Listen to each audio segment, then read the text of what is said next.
Yo, what's up, you guys? This is Imani Latif. I'm the creator of Peep Comics. You're watching Black Comics Universe, presented here exclusively on The Experience. Please help us out by hitting share and giving us a like and a follow. Then make sure to tune in for our original programming 7 days a week. The Black Comics Universe streams every Tuesday at 6 p.m. Eastern on all DSPs, Facebook, YouTube, Twitch, and the Twitter. And today, I am joined by myself. I am just on here chatting with you guys. Came across a lot of good topics. I just wanted to come on here and share. I possibly might bring in my producer if he's up to it. And if you have any questions of me, this is a Ask Me Anything segment. Feel free. Just trying to this is sort of a recalibration or reset on our show. We're going to continue with, the great interviews that I have lined up. But today I just wanted to chill for a little bit and just talk with you guys. See if you all have any questions about comics, about Black comics in particular. If you want to talk about recent Marvel movies and stuff like that, that's cool too. I just saw Space Jam, which I didn't expect to be as emotional as it was, but that was a pretty good, decent movie. I wish it wasn't as long. I could have done without it being so long. That was just I couldn't take it. I'm too old for that. But aside from that, let's see. So I came across some very interesting articles. And this is an article, this is the type of discussion that comes up about every 6 months or every quarter, I would say. Every quarter of the year, someone posts an article. Usually it's Comics Beat or somebody blogs there's a Twitter rant, right? About how much people who work in the industry, specifically artists, comic book artists, get paid, right? And I want to talk about that a little bit because what I noticed about that conversation is that I don't know why it irked me so much. It's like, and I understand the issue. Me being an artist, I want to be compensated for my work. When I do business with other artists, I want to make sure that they're compensated too for the work that they do. But there was something about this particular conversation that seemed not so much off, but it's been so redundant lately, and it seems like there's no real resolution. And there was two articles. The first article was talking about the fact that it was talking about how artists that are working for the big two started to share some of the wages that they get and how little they get paid, right? And then on top of that, there was another article where someone was sharing, right? There's another article where they were saying that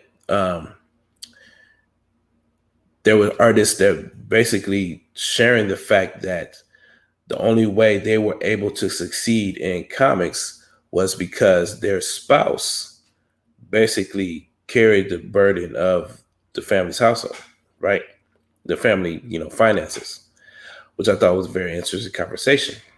Or they talk about the fact that most artists don't make a living in comics alone. They either have another job, they always have other means of income, right? I know that several comic book illustrators, they don't just work in comics, they're working character design for games and television shows and things of that nature. But it was something about the conversation that seemed, I don't know if it was off or it was just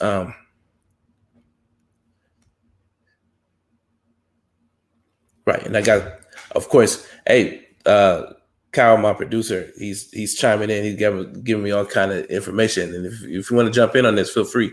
But yeah, Brandon Easton, he's got a day job. That's why we can't get him on your show. I He get just it. ain't off work yet. Several writers. I think I saw an interview with the writer of Eve, the new Boom book. Victor Laval. He says it was so funny. He was in an interview. He said like he said, well, it's like I'm a writer, which means I teach for a living, basically, right? and I was like, oh, I laughed at it, but at the same time, and I thought, well, of course, like you find a way to maintain your household at the same time being a part of this creative endeavor.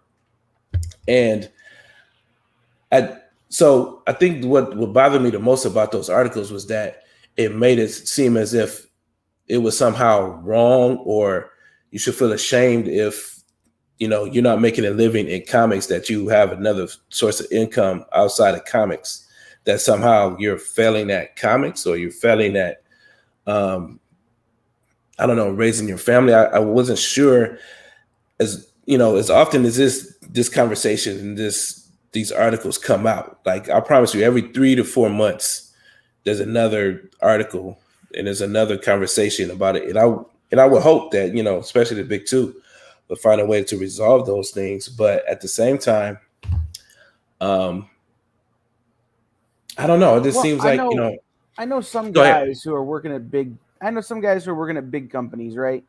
Who keep their day job because that money is their family's vacation fund. Right. It's, I'm an adjunct professor at some college teaching English. Well, that money just pays for your family to go on vacation. Right. Or, I know people who do that. And then I know people who are working at Marvel and DC who have day jobs because they don't make enough working at Marvel and DC to not have a day job. Right. And what's interesting to me is that I had a friend of mine make a post, and it may have been something you saw too. I think we're mutual friends with them, who basically said that any success they've had in comics is due entirely to the fact that their wife, right, that's the one I saw, pays the bills. Right. And I see now, mind you, I see that a lot, and I've actually wondered why more artists don't mention that, because I know I've seen artists who even claim that they're successful at comics, but I know I just look at this, take a couple steps, and I look and see where their support is coming from. Not to take away anything from their success in comics, but I know the profit margins. I know how hard it is. So when I see that you have kids and a house and a mortgage and all that kind of stuff, I'm looking for that other source of income. But at the same time, there's nothing wrong with that. I don't know. And I think the problem that and I'll tell you, as a retailer, I just wandered into it with a bunch of retailers, in that one of the bigger retailers in the country went around and they're starting a new program and they're trying to onboard other retailers into it. And he made some posts about, let's talk about location, and how, if your shop's not on a main street, you can't be successful, and this, that, and the other. And I go, we need to stop this conversation, because we haven't defined the basic terms. Define successful. For guys like you and me, maybe being successful where we live in the country, you don't have to make as much money to live here as you do to live in LA. Right. You can live very comfortable here on a third of what you need to make in LA. Right. To live in the same kind of level. It's success is different for different people. So somebody who calls himself successful might just consider themselves successful because they got a book on the market. They don't care about the money made from it. Right. They got a book on the market. And that's something to be said about that. It's like, you're interesting is like you mentioned Brandon Easton, and he's a perfect example of this because um he what I like about how he's approached comics is that he has his main thing is like to stay in the game. Like, so yes, he writes for comics, but he also writes for television. And you can definitely see that the two feed off of each other.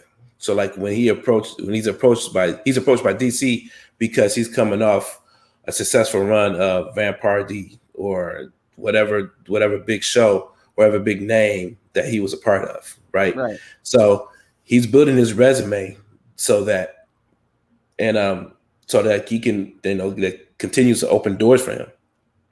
And and there's something else we talked about here too. Like most comic book companies do not employ creatives as employees. They're independent contractors. right. It's work for hire. Mm-hmm. So you know what doesn't come with work for hire? Health insurance. There it you is. Know what doesn't come with work for hire? 401k, a retirement plan. Mm-hmm. So a lot of these guys, and I think Brandon is one of those guys that sees that other compensation in a day job, the health insurance, the 401k, the retirement plan, the I don't know, educational opportunities, if he wants to take a class. Like there's so many other forms of compensation that you don't get as a creative because you're not an employee of anyone other than yourself. Right. And just because you sign an exclusive deal with DC doesn't mean they're going to give that to you. That just means that you're exclusive with them as a contractor. Mm-hmm. So why would you walk away from a job that's going to provide you with healthcare? It's going to provide you with other things. Yeah. When if you can do both. Yeah, as long as you can manage both, I want to see why you would let go of one or the other. And then my wife had read somewhere, and she's been keeping this on the forefront of our minds too, is that like we should have 7 streams of income, right, as a family, like, and to a degree, it's like, yeah, I mean, it's like when I look up, it's like, yeah, I'm working towards at least 2 or 3 myself. Right. Where it's like, and I'm not necessarily, and that's not because like one part of my job is failing or all that kind of stuff. If nothing else, the pandemic showed me that, what the job that I thought was secure is nowhere near as secure as it used to be. So I have had to, change it up. So basically, like the conclusion I came to with those articles is that it wasn't so much that I don't want to tell creatives like get over it and just move on, but I don't know what the end game is for them as far as pushing the wages thing, especially with the big 2, because I don't see them budging on. It's like, especially when, and I think, and you know what else? And it's like, because here's the leverage that they probably have is that like they look at it like, if you come and work for us, right, then yeah, you should be able to turn around and kickstart your own book, publish your own, where the profit margins are a lot better, you make more money and all that kind of stuff, right? So they're giving you this opportunity to, no, you might not be able to make a living here, but the opportunity we give you you should be able to flip that into opportunities elsewhere as an independent creator. But and I have 2 thoughts on this too, like that I think are kind of how I would sum it up. I had a conversation with another retailer about knowing where your money is, right? Mm-hmm. And I was talking to him about if he's selling a book for $5 that he paid 50 cents for. Hey, I can hear myself. I hate the sound of my own voice. I apologize out there, the internet, if you have to listen to me talk. But, no, it's if you pay 50 cents for a book and you spend 3 hours selling it, you need to define what 3 hours of your time is worth. Yeah. So that's how much you're into that book. So know where your money is.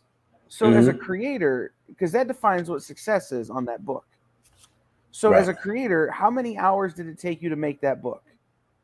Right? And how much is each of those hours worth? Then how much does it cost you to produce that book? Okay, great. Now you divide that number by the number of copies you got, and that's what you got to sell each book for to make 0. So if you can make 50 cents over that, that's 50 cents a book profit. Is that successful for you? I'm making some money. I might not be getting rich, but at least I'm making a little bit. You know, it didn't cost me anything, but I also didn't lose anything. Is that successful? Define what's successful for you, and then work towards that. Don't let what anybody else is doing define your success. Right? No, like, then, no, because it's like, yeah, go ahead. Good. The second part of that for me, though, is listening to creators talk about the freedom they have to create. Right? And if you're working for the big two, that's great. But the vast majority of the market is taken over by other companies. People who let you be creative. So what role does that play in success? Right? I think Imani is extremely successful because he has built this part of the market that is his part of the market. You know, the Junebugs world and the stuff he does here with teaching kids, like that's hugely successful because there was none of that before. And that's a good point. So, like, for instance, yeah, I still consider myself to be a part of the comic book industry. You know what I mean? I'm not necessarily selling like tons of comic books per se, but you know, teaching comics and being a part of my local community in that way, I can't imagine. I actually wonder why more artists don't do it.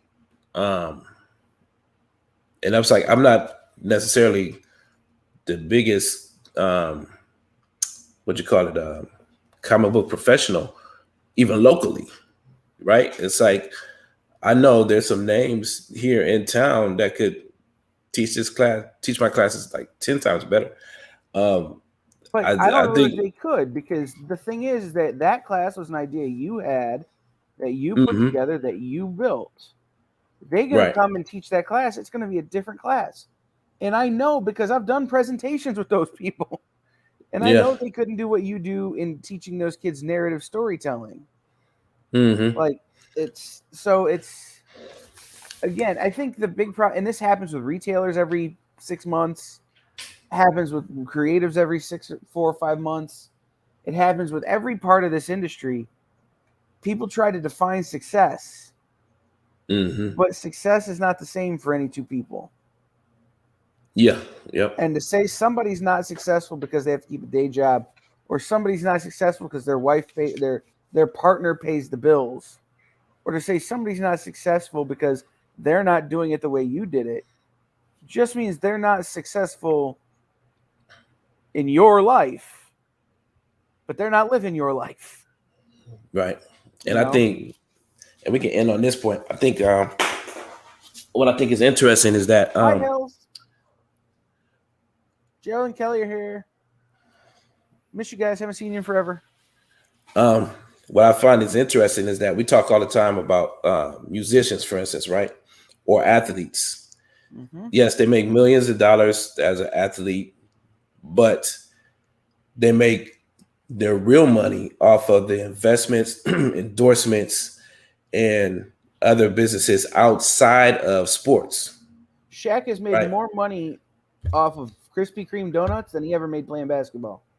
That's what I'm saying. It's like, so why? And I'm glad to support him in that endeavor.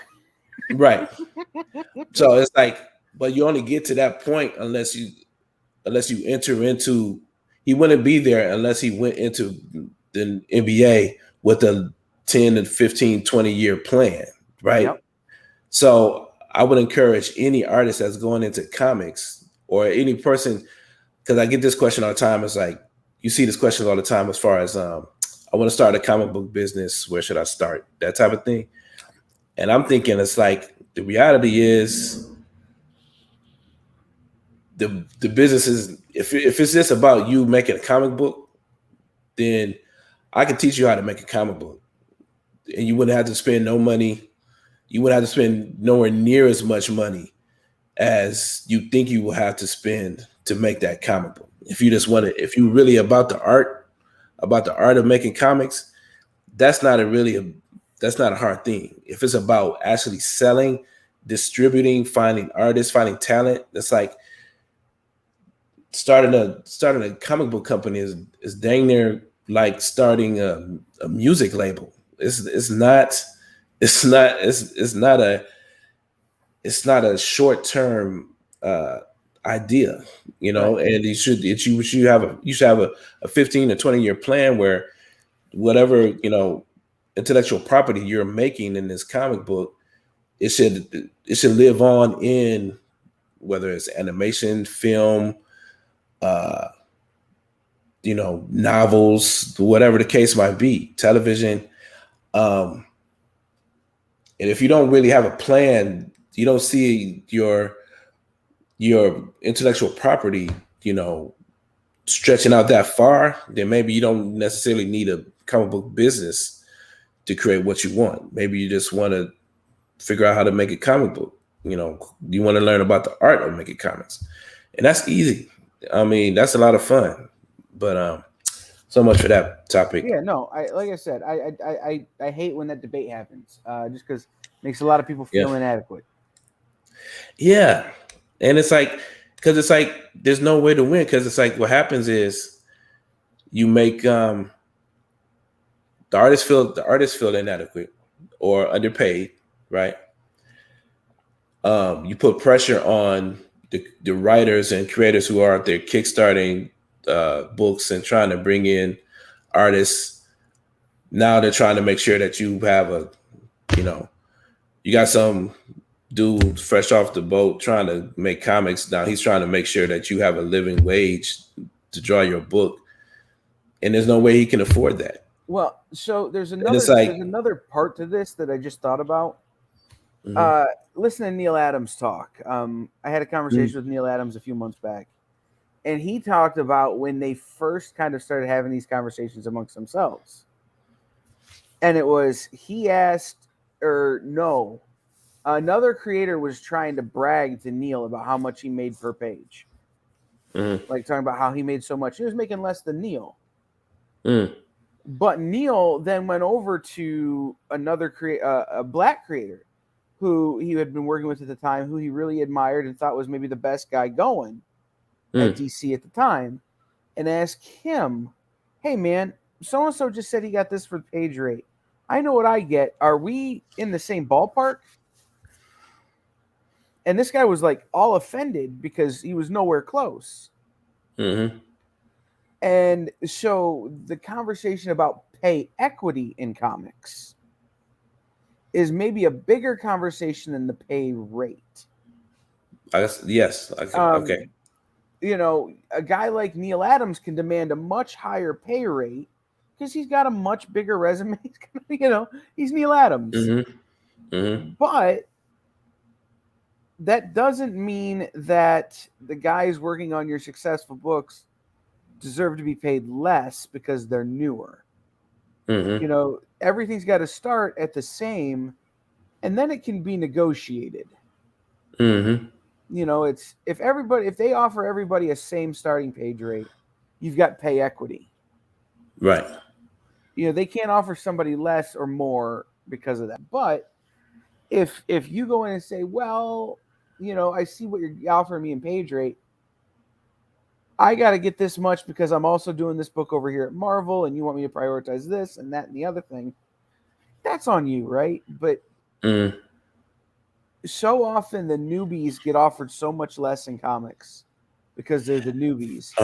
And they're the ones these days who are bringing the hot books to the table. You know, I've noticed that, like especially with the big two, there aren't growing up in the 90s, right? especially with the big two. All the hottest artists were at the big two. All the biggest names as far as artists were at the big two. And pretty much every book had a hot artist. It didn't matter if it was a major book, it had a really hot artist on it, especially all the X-Men books. All the X-Men books had hot artists on it. Spider-Man, all the big names came out of all those big books. What I've noticed lately is that the biggest books have the biggest writers now, but I couldn't tell you who half the names are as far as the artists anymore.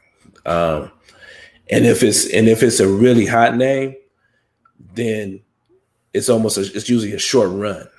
Mm-hmm. It's almost like it's a big event book, like what Mark Millar does, right? It's like it's only like a 5-6 issue series, but he'll have Copier, he'll have John Romita Jr. Yeah, but it's a really short run, right? Or even hell, I'm surprised that Snyder held on to what's that cat's name? Capullo. Yeah, I'm surprised he was able to hold on to Capullo so long. But that was a beautiful run. And yeah, I mean, and that those guys, but that co-creators, like they were credited as co-creators on that book. So it might, it's probably a little bit more of an even split. Yeah, and look at Tinian. And he put in work, and he put in work. Right. But Tinian look at Tinian right now. He's the hottest writer going, and with the exception of Nice House on the Lake at DC, his artists are changing near constantly. Yeah. Yep. And I think part of that probably has to do with keeping up with the publication rate. Mm-hmm. He can turn scripts a lot faster than guys can draw them. And at 2 books a month, you need to have 2 artists working on all the time on it all the time. Mm-hmm. Which I there's some of that, but I also think it's that these guys come on, they get noticed, they get offers, they leave. Well, see, that's the thing. Like now, they've created such an environment where, they don't trust that they can make a living there, so they look at it on the short term, and they can, the being that, and I don't know if they talk about this enough, and I would like to see somebody at ICV2 maybe, or Comix Beat talk about like the comic industry was not necessarily hit hard, but it's been really impacted by outsourced work. And I don't think they talk enough about outsourced talent.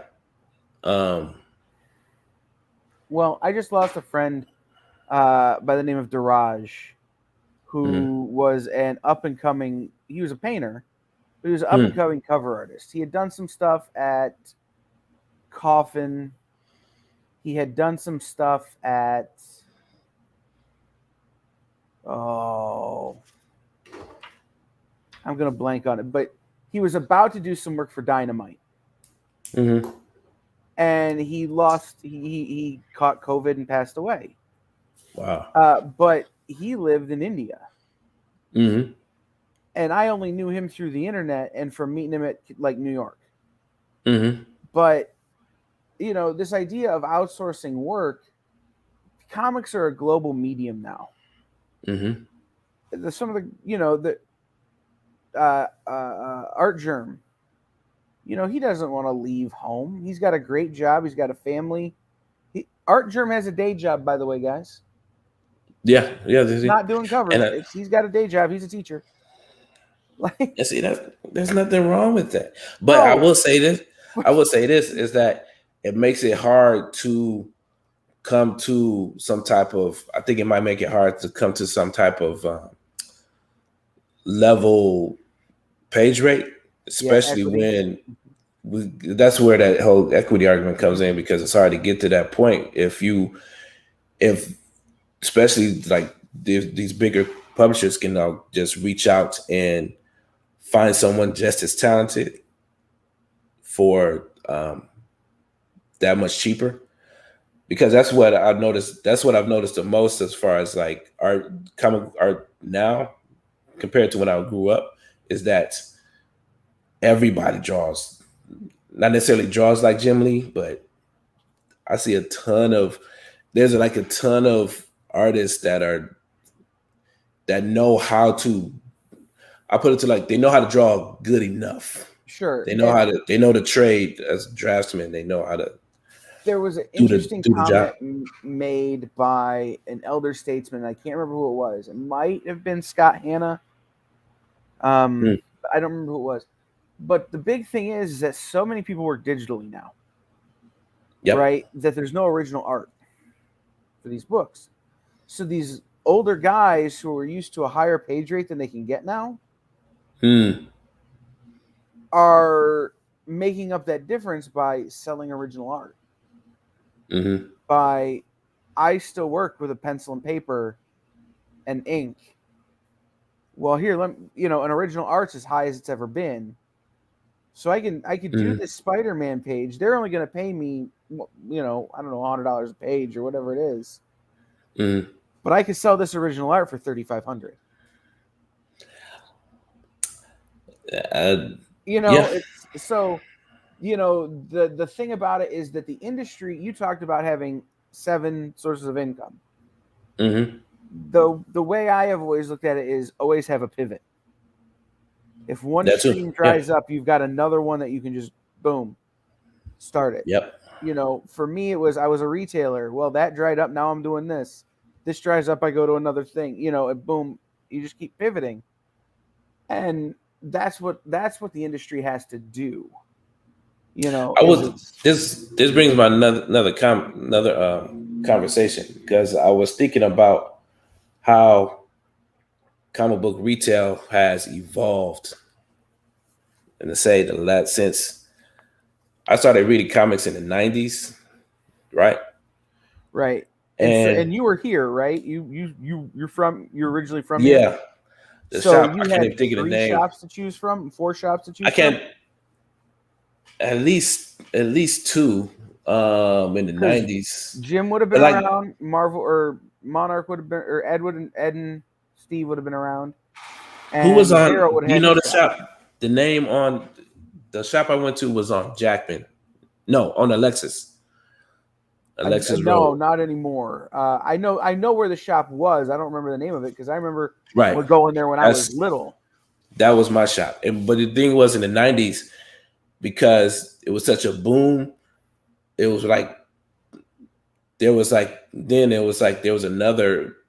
tons of comic book shops, and there were like holes in the wall. So like I found there was a comic book shop in Miracle Mile, but the guy, you could tell that the guy was like living in there or something like that. It was horrible. It was disgusting in that shop. But basically, so yeah, there was a ton of shops. But so I was thinking about how comic book retail, I've gone from, I used to go every Wednesday as a kid, or on the weekends, riding my bike to the comic book shop, right?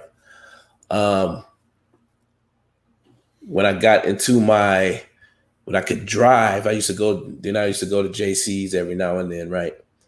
And then I never really got a pull list, because I was never that kind of collector that spent like $200-$300 a week or anything. I was never that guy, but I was a part of that whole. I was buying all the animal spinoffs from Teenage Mutant Ninja Turtles. So yeah, the hamsters, Boris the Bear, all that stuff.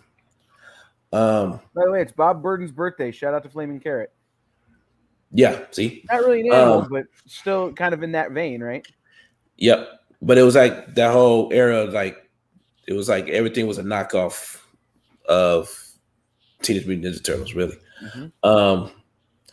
And so I come out of there, and it was sort of like when I when I was in my 20s, for whatever reason, I didn't like the retail market as much anymore. It was sort of like it wasn't convenient for me. Like I would go to the shop on a Wednesday and they wouldn't be open until like 12 or 1 because they had to do the pull list and all this.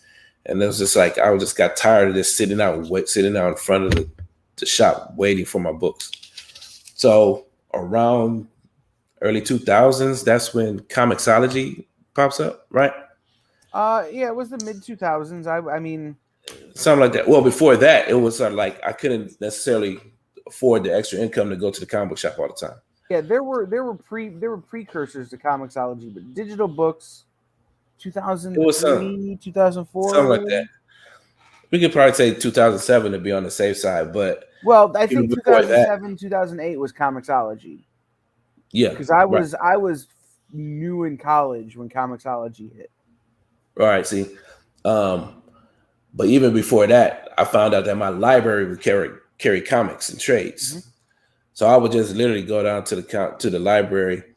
I would just wait till it come out on trade and like the library get it, or the library actually would carry like individual issues of the bigger name titles. Mm-hmm. I read it at the library, right? I wouldn't even go to the shop. The Toledo Library, and I'll tell you this because I worked there. Mm-hmm. Mm-hmm. They got the mail order mm-hmm. subscriptions when mail order subscriptions were still a thing. So oftentimes they had covers and stuff to comics that were not available in the direct market because they were getting the mail order covers. That's something to think about when you're looking for you specking on books, because sometimes I don't think that was ever much of a thing. Like I don't see them listed that way online and in places like that. But they'd have the. I came across a book. It would say like subscription edition or whatever. It doesn't come up, but I was looking for a book, and one of the first books that came up was actually a library copy, which I thought was mm-hmm. interesting. So there was a library, then Comixology, because what I liked about Comixology, at least in the early days, they didn't do the like Wednesday, like I roll out of bed 9:30, 10 o'clock in the morning, the books were there. Mm-hmm. They didn't do the embargo. It wasn't until later they started really embargoing the books, and they want to like release them till like 11 o'clock in the afternoon. It was something silly. But what I found recently is like now, what's interesting now is like I'm on Kickstarter. I'm backing books and getting books in the mail. I'm Gumroad. I'm picking up people's digital books on top of Comixology. It's all these different, ways of picking up books. Is that me or you? I don't know. There's all these different ways of picking up books, and now, and I like to, mention like the comic book experience. I've become addicted to watching people's live streams. So like now, I've picked up at least 6 or 7 books on a live stream of people just sharing, what they have in their, back catalog. Mm-hmm. And I think that goes into that whole discussion of, being able to evolve, right? Because I think that's definitely saved a lot of, I can tell that saved a lot of local comic book shops, them being able to get online mm-hmm. and sell their comics on between the experience and comic book shopping network. I've been having a blast with that. Yeah, no. So there are 2 big trends in retailing right now, comic book retailing, right? The third market, which is what I'll be honest, we call it. The Experience mm-hmm. Comic Book Shopping Network. We came up with the term. We're calling it that. Whether that's what it actually becomes called, that's what's, you got your first market, which is the direct market, in-store sales. You've got your secondary market, which is eBay, Facebook Marketplace, auction sites. And then the third market is the live sales through social media, right? Mm-hmm. So that's one big pivot. But the other one is the way that stores are transitioning to a more traditional book market model. Comic book stores for so many years have been dependent on Diamond. Right. And there ain't nothing wrong with that. Well, there ain't nothing wrong with it. There are huge things wrong with that, but the methodology of having a single place where you can go and order all your books is perfectly acceptable and fine. The fact that you had no option other than Diamond was a whole thing. But now it's, Marvel's at Penguin Random House. Literally, the orders that are due at the end of this month are the last orders people will ever place for Marvel through Diamond. Like, generally. Because they're ordering books to come out October, which is after the Switch. Okay. Now, some retailers will stay with Diamond to get their Marvel books, but that's a whole other ball of wax. So you have DC with Lunar Distribution, which is their own distributor, and then other publishers are self-distributing, going through other small distributors that exist, distributing other ways. And then you've got some staying with Diamond. So there's no way to just deal or to there's no one system anymore. You've got to work all the systems. Well, someone got smart and realized that in the book market, you have one system and you put in who you have accounts with, and it does all the aggregation for you. You place your orders and it sends the data. Right. Well, that finally exists for the comic shops. Is this Comics Hub or is it something else? Comic Hub. Okay. See, I was wondering if I was keeping an eye on that because I was thinking like they might be the ones that be able to take advantage of all these, publishers moving to different distribution platforms. So I like to hear that. Right. So it's now your ordering might be slightly more complicated, but not tremendously. And you can choose what's best from all of your options. If there's two companies with the same trade, you can say, it'll say, oh, well, if you get it from Penguin Random House, your discount's only 50%, but you get free shipping. If you get it from Diamond, your discount's 65%, but you pay 12% for shipping. If you pay, and you can decide what the best course of action is for you. Whereas that was never an option before. So that, which is how the book market, the independent book market, has always dealt. Right. But this, and you'll appreciate this, because you and I kind of have a similar vibe on this. There's a store I go to once a month called Green Brain Comics in Dearborn, Michigan. It's on my bucket list. Yes. Dude, come up with me we'll talk. But I love going in there because they always have the hardcovers. I never see at stores here. So you had John Jennings on, was it John Jennings? To talk about Across the Tracks? No, Stacey Robinson. And to talk, Alvin Ball. Yep. Yeah. You had those guys on to talk about Across the Tracks. I wasn't able to find that here in town. Right. They had a stack of them at Green Brain. Yep. A book called Chasing the Bird by a guy named Dave Chisholm, who's a jazz musician and comic book creator, about Charlie Parker's time in California. Couldn't find it here. They had them there. They are operating that store more like a bookstore and less like a comic book store. I think Vault of Midnight is like that too, isn't it? Aren't they? Vault's a little more still traditional comic book store. This store is closer to Barnes and Noble. Oh, okay. And it's a real thin line between the two. Don't get me wrong. Yeah. But it's that, and like the Laughing Ogre in Columbus is another one of these stores that you go in and it's a comic book store. It's by all means a comic book store. But you can see by what's on the shelf that they're a little closer to bookstore. Right. So, I appreciate that. And that kind of pivot to here's a way to offer things to customers that may not otherwise have been available before. Mm-hmm. Is going to be a huge change and big advantage for the direct market. Because Speaking of, Mhm. oh Well, just no, because no, I just the direct market has been in a lot of turmoil for a lot of years, and mm-hmm.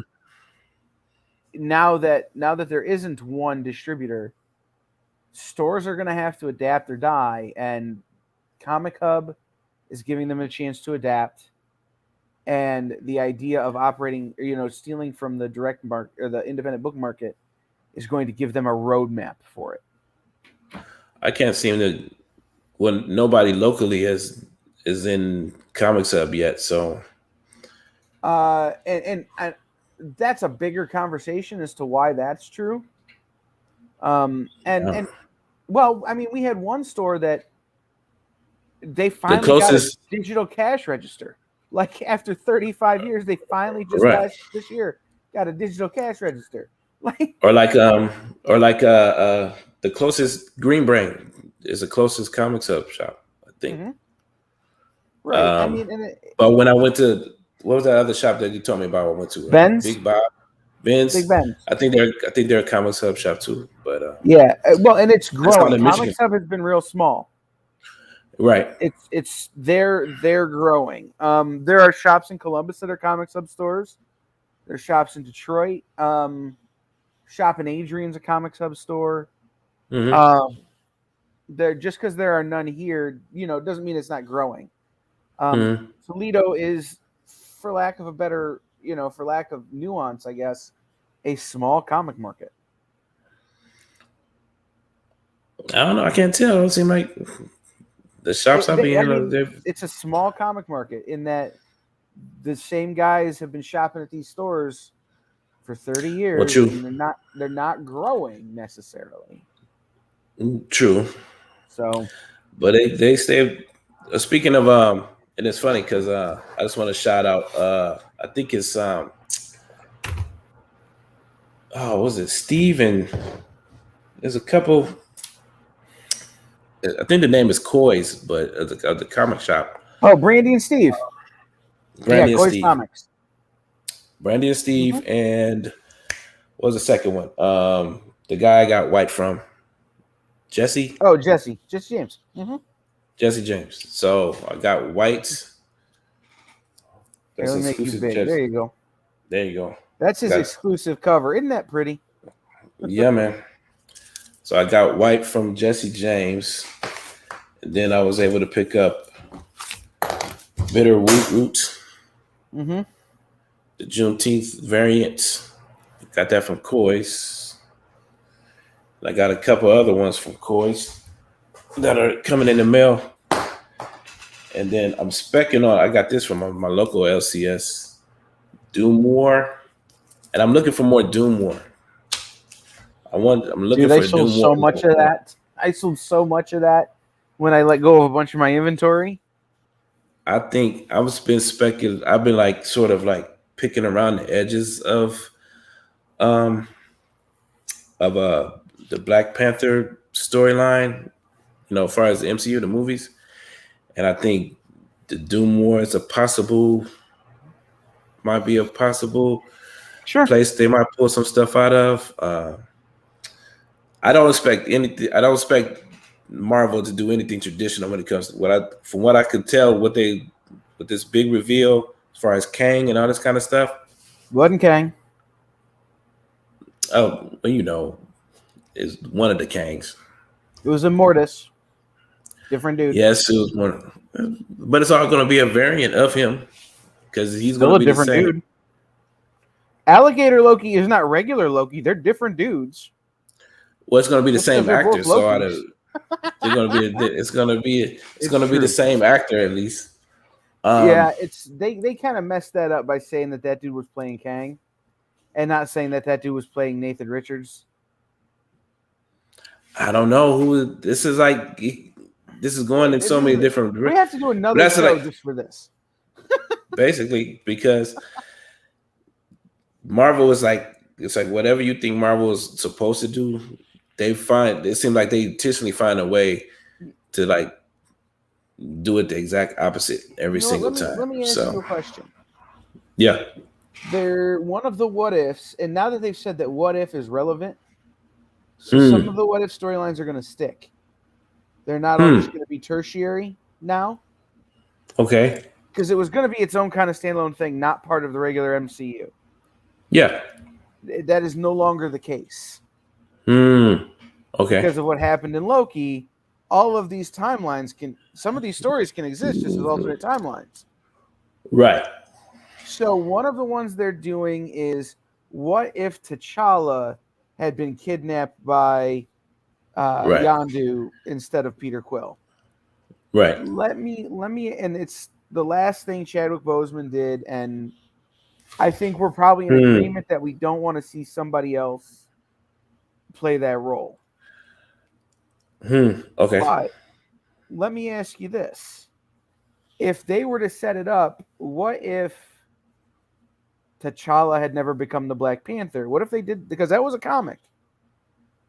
What if they tell that story? Are we okay with a Black Panther movie where somebody else is Black Panther? Well, somebody else is carrying the title. Right. And that's what when they said that they weren't going to recast T'Challa, right? They never said they weren't going to recast Black Panther. Right. And I keep trying to remind folks that his mother, the Queen Mother character, she immediately asked Nakia to take the herb and become Black Panther. And I thought that, and I've always looked at that as foreshadowing that eventually, under whatever circumstances they were looking to create, that she was going to be somehow wearing the Black Panther mantle, right? All right. So here's where the question really gets weird and in depth, right? Because you and I are on the same wavelength, and so is Gerald. You know, it's a title that people carry. Black Panther is a title, not a name. Like, right. How do we explain that to the normies? Because people were very much okay with, or not okay with, a non-blonde white dude being Thor. Like, people got all bent out of shape about that. People got all bent out of shape about Captain America might be a bad guy. You know, like, how do we explain to the normies that this is a title and not like some sort of sacred, like, endowment or something? But that's the weird thing. That's like, that's what Marvel is getting right, at least in the cinematic version of this, is that they're doing things and they don't explain nothing at all. Right. It's like, I get to the end of Loki and I was just like, wow, that's pretty impressive. And I'm looking over my wife and she's just like, who is this? And what does this have to do with da da da da? It's like, she like hated the end of it, and it's like, and she didn't quite understand who the guy was or what it meant or anything. And it's just like, where can I go to find out more about this guy? And I was just like, well, Fantastic Four 13. Yeah, you know, but that's the thing. It's like, then it occurred to me that Marvel is making me care about characters. I never read anything with Kang in it, or the Avengers for that matter. It was like we only got a couple minutes, but can I tell you, when they have to tell the Rama Tut story, Pharaoh Rama Tut, and trying to explain that Kang was like a pharaoh in ancient Egypt, but who also knows how he's from the future because he's related to Reed Richards. Right. People are gonna be like, stop, and we'll be like, no, Jack Kirby made it up. We're going with it. And that's if they introduce.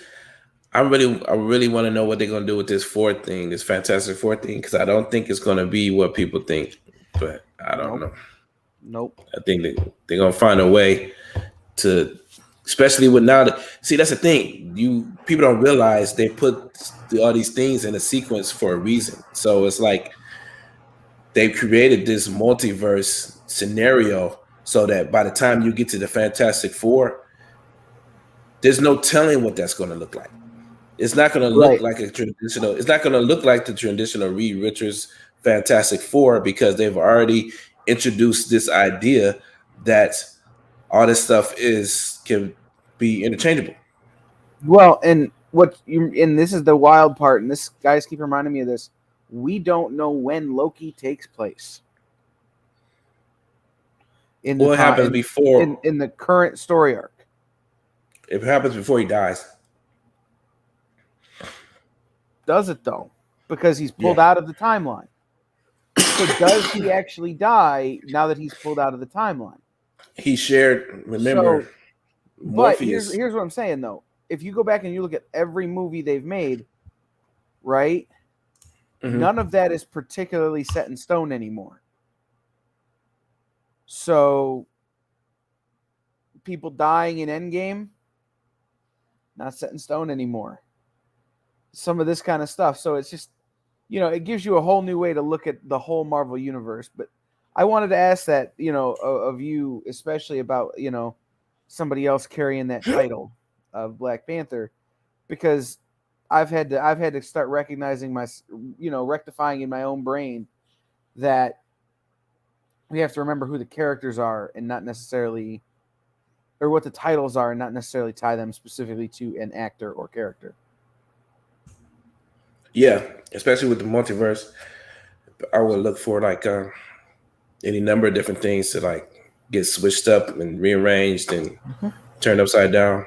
And I also like to remind people that in Black Panther, he was also known as, he wasn't just king of Wakanda, he was also king of the dead. Mm-hmm. There was a King of the Dead storyline when Shuri became the Black Panther. He was actually in another realm altogether. And sometimes I wonder if they do bring him back, if they did recast him, that might be a way, he might have gone into a different realm, comes back, and he's a whole nother dude, or the whole multiverse thing. Yep. I don't know. All right, man. We're out of time. Yep. So everybody go follow Imani on the things. Tell them where to go.